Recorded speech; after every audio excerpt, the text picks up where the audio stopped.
कि देश के प्रधानमंत्री जी ने अभी हम इस समय पर हैं और आज दुनिया एक बड़ी यंत्रणा से गुजर रही है। भारत ने संकल्प लिया है, प्रधानमंत्री ने उसकी घोषणा की है कि हम इजराइल के साथ हैं, मगर एक राजनीतिक दल है और वामपंथी हैं जिन्होंने इसका विरोध किया है। इस माहौल और इस विरोध को आप कैसे देखते हैं? मैं ये मान रहा हूँ कि मेरा और आपका ये मामले में किसी भी प्रकार के स्टेटमेंट की ज़रूरत नहीं है, क्योंकि हर एक देशवासी समझ रहा है कि किसको कहाँ रहना चाहिए और ये देश के सभी लोग बहुत ही होशियार है। और मैं ये इंटरनेशनल मामलों में मैं ये चाह रहा हूँ कि इस बाबत में कोई भी टिप्पणी ये मेरे लेवल से ठीक नहीं है। हर्ष जी, सोमनाथ और द्वारका आपके मन के भी ज़रूर बहुत करीब के विषय रहे हैं और वहाँ पे होने वाले बदलाव इनको भी हम करीब से देख रहे हैं। तो अतिक्रमण द्वारका में भी हुआ, उसको गिराने का एक प्रयास हुआ, फिर द्वारका के साथ साथ सोमनाथ के आसपास जो तीर्थ स्थल है उसके भी विकास का, वहाँ पे जनसंख्या बदलाव की एक बड़ी समस्या है। गृह राज्य मंत्री के नाते आप उस सारी समस्या को कैसे देखते, कहाँ तक आया है ये मामला? गुजराती में एक बहुत ही फेमस भजन है कि द्वारकानो नाथ मारो राजा रणछोड़ छे, तेने मने माया लगाड़ी है। भगवान श्री कृष्ण ये देश के अधिकतम लोगों की सबसे बड़ा आस्था का केंद्र द्वारका है और भगवान द्वारका की नगरी में जो करोड़ों लोग भगवान द्वारकाधीश के दर्शन के लिए आते हैं,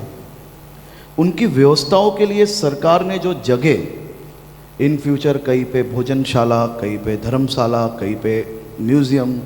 ये सभी व्यवस्थाएं जो लोग जो दर्शनार्थी द्वारकाधीश आने वाले हैं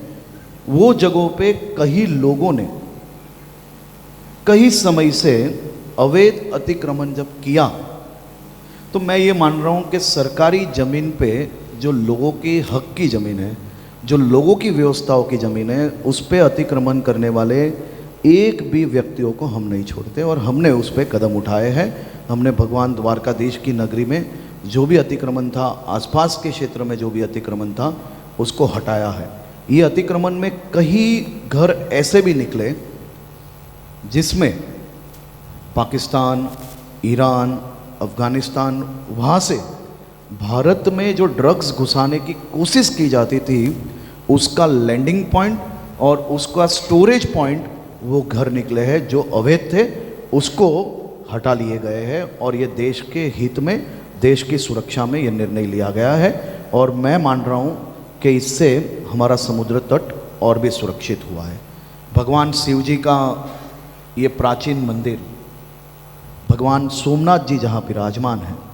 सोमनाथ जी में भी इसी प्रकार से जो लाखों भक्त देश भर में से आते हैं, चाहे वो साउथ में से, नॉर्थ ईस्ट में से, पूरे देश में से जो भक्त आते, वहाँ पे उनकी व्यवस्थाओं के लिए सरकार ने जो जगह रखी थी, वहाँ पे किसी गुट द्वारा कॉमर्शियल यूजेज के लिए, कच्चे घर बनाने के लिए वो जगहों पे अतिक्रमण किया गया, हमने उसको भी हटाया है।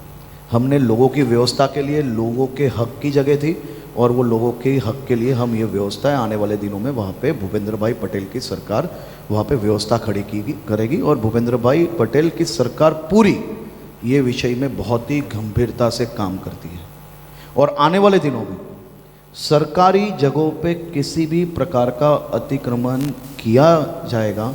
तो हम इसी प्रकार से वो अतिक्रमण हटाएंगे, इसमें कोई भी दो मत नहीं है।